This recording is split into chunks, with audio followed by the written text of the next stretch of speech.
اعوذ باللہ من الشیطان الرجیم بسم اللہ الرحمن الرحیم اللہم صلی علی سیدنا محمد وعلی آلہ وسلم۔ السلام علیکم ورحمۃ اللہ وبرکاتہ۔ میرے ناظرین و سامعین، میں آج کی حدیث آپ کے سامنے بیان کرنے جا رہا ہوں۔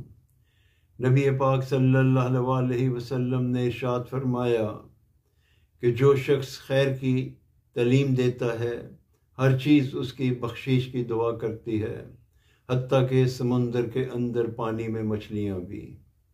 اس حدیث کا یہ مفہوم ہے کہ جو خیر کی تعلیم دے گا اس کے لیے اجر عظیم ہے، اس کے لیے ہر چیز اس کی بخشش کی دعا کرے گی، حتیٰ کہ سمندر کے اندر پانی میں مچھلیاں بھی اس کی بخشش کی دعا کریں گی۔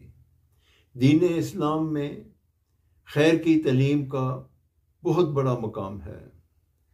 جب نبی پاک صلی اللہ علیہ وسلم پہ پہلی وحی نازل ہوئی تو سورہ علق کی 5 آیات نازل ہوئیں۔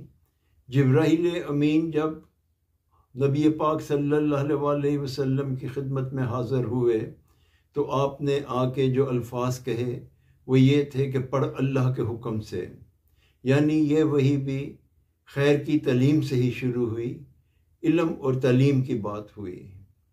جب نبی پاک صلی اللہ علیہ وسلم نے آخری خطبہ دیا تو ایک طویل خطبہ تھا۔ نبی پاک صلی اللہ علیہ وسلم فرمانے لگے کہ اے میرے امتیو، اے میری امت، میں نے آج آپ پہ دین کو مکمل کر دیا، آج میں نے دین مکمل کر دیا، اللہ گواہ رہنا۔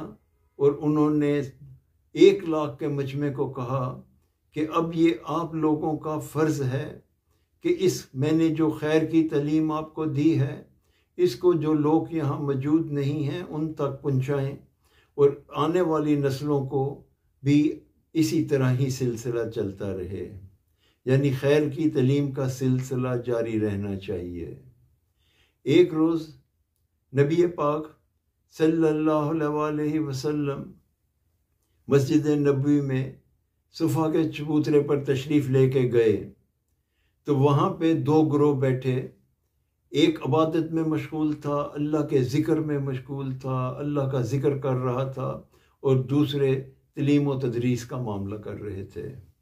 نبی پاک صلی اللہ علیہ وسلم پہلے اس گروہ کے پاس گئے جو ذکر اور فکر کر رہے تھے، ان کے ساتھ بیٹھے، کچھ دیر ان کے ساتھ آپ عبادت میں مشغول رہے، پھر وہاں سے اٹھ کر آپ تعلیم اور تدریس والے گروپ کے پاس تشریف لے گئے اور کافی دیر ان کے پاس بیٹھے رہے۔